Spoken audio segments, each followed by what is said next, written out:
بسم اللہ الرحمن الرحیم۔ جیسے کہ آپ حضرات کو معلوم ہے کہ ہم بات کر رہے تھے وضو کے فرائض کے تعلق سے، جیسے کہ ہم وضو کے 2 فرائض کے تعلق سے سن چکے ہیں، جان چکے ہیں، اور اس کے مسائل بھی ہم سن چکے ہیں۔ تو آئیے ہم آگے بات کرتے ہیں تیسرے فرض کی۔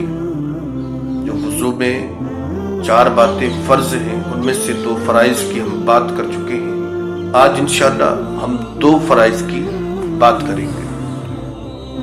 وضو کا تیسرا فرض ہے سر کا مسح کرنا۔ چوتھائی سر کا مسح فرض ہے۔ مسئلہ نمبر 16، مسح کرنے کے لیے ہاتھ تر ہونا چاہیے، خواہ ہاتھ میں تری اعضاء کے دھونے کے بعد رہ گئی ہو یا نئے پانی سے ہاتھ تر کر لیا ہو۔ مسئلہ نمبر 17، کسی عضو کے مسح کے بعد جو ہاتھ میں تری باقی رہ جائے گی وہ دوسرے عضو کے مسح کے لیے کافی نہ ہوگی۔ مسئلہ نمبر 18، سر پر بال نہ ہو تو جلد کی چوتھائی، اور جو بال ہو تو خاص سر کے بالوں کی چوتھائی کا مسح فرض ہے، اور سر کا مسح اسی کو کہتے ہیں۔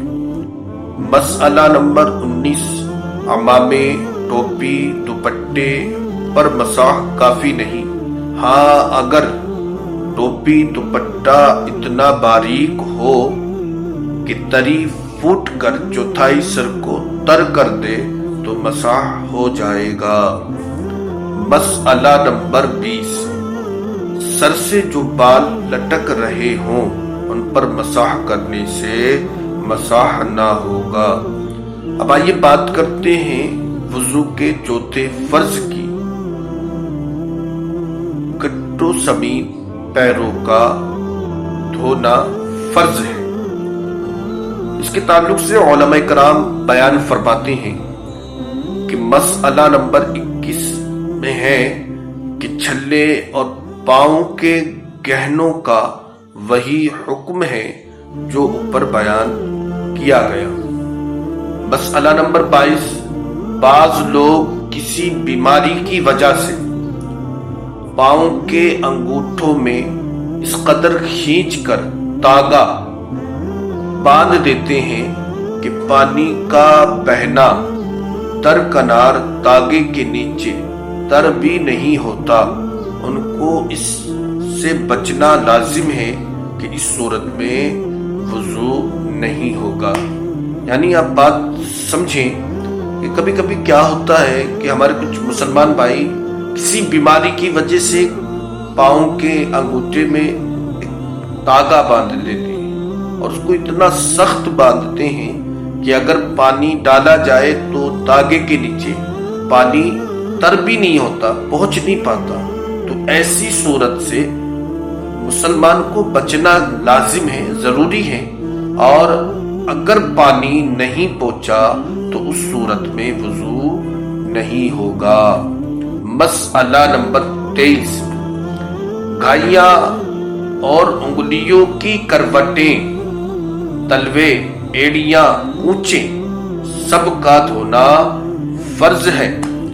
مسئلہ نمبر 24، جن اعضاء کا دھونا فرض ہے ان پر پانی بہنا شرط ہے۔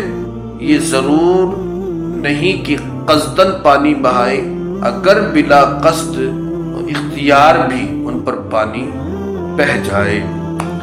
مسئلہ نمبر 25، جس چیز کی آدمی کو عموماً یا خصوصاً ضرورت پڑتی رہتی ہے اور اس کی نگہداشت و احتیاط میں حرج ہو، ناخنوں کے اندر یا اوپر یا اور کسی دھونے کی جگہ پر اس کے لگے رہ جانے سے اگرچہ جرمدار ہو، اگرچہ اس کے نیچے پانی نہ پہنچے، اگرچہ سخت چیز ہو، وضو ہو جائے گا۔ جیسے پکانے گوندھنے والوں کے لیے آٹا، رنگریز کے لیے رنگ کا جرم، عورتوں کے لیے مہندی کا جرم، لکھنے والوں کے لیے روشنائی کا جرم، مزدور کے لیے گارا مٹی کا جرم، عام لوگوں کے لیے کوے یا پلک میں سرما کا جرم، اسی طرح بدن کا میل، مٹی، غبار، مکھی مچھر کی بیٹ وغیرہ، یعنی کہ یہ سب جرم پائے جاتے ہیں جو نام لیے گئے، اگرچہ یہ جرم ہیں، جیسے کہ مہندی نہیں چھٹا سکتے تو اس کے اوپر پانی بہہ جائے تو وضو ہو جائے گا، جیسے کہ رنگریز رنگ کرتا ہے تو اس کے ہاتھوں پر کلر لگ جاتا ہے، رنگ لگ جاتا ہے تو اس کو چھوڑا نہیں سکتے، تو اس حالت میں بھی وضو ہو جائے گا۔ اب لکھنے والے جو ہوتے ہیں ان کی ہاتھوں پر روشنائی لگ جاتی ہے تو یہ بھی ایک جرم ہے، تو ایسی حالت میں انسان کا وضو ہو جائے گا، وضو میں کوئی قباحت نہیں ہوگی۔ مسئلہ نمبر 26، کسی جگہ چھالا تھا اور وہ سوکھ گیا مگر اس کی کھال جدا نہ ہوئی تو کھال جدا کر کے پانی بہانا ضروری نہیں، بلکہ اسی چھالے کی کھال پر پانی بہانا کافی ہوگا۔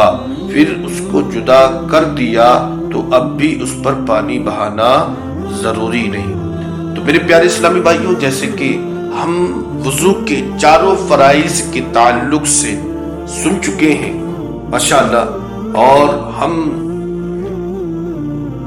علم دین حاصل کرنے کی نیت سے ہمیں چاہیے کہ ہم علم دین حاصل کریں اور وضو یا نماز کی فرائض یا شرائط تمام چیزوں کا سیکھنا ہر مومن مرد اور عورت دونوں پر فرض ہے اور ہمیں سیکھنا بھی چاہیے۔ تو ہمیں چاہیے کہ ہم علم دین حاصل کریں، اور جو لوگ ہمارے اس چینل پر ابھی نئے ہیں تو وہ علم دین حاصل کرنے کی نیت سے ہمارے چینل کو سبسکرائب کر لیں اور آگے لوگوں تک ہماری اس ویڈیو کو شیئر کریں تاکہ آپ کے ذریعے سے کچھ اور لوگ بھی علم دین حاصل کرنے اور وضو کی یہ تمام معلومات ان کو سیکھنے کا موقع ملے، اور آپ ثواب کی نیت سے اس ویڈیو کو آگے شیئر کرتے رہیں۔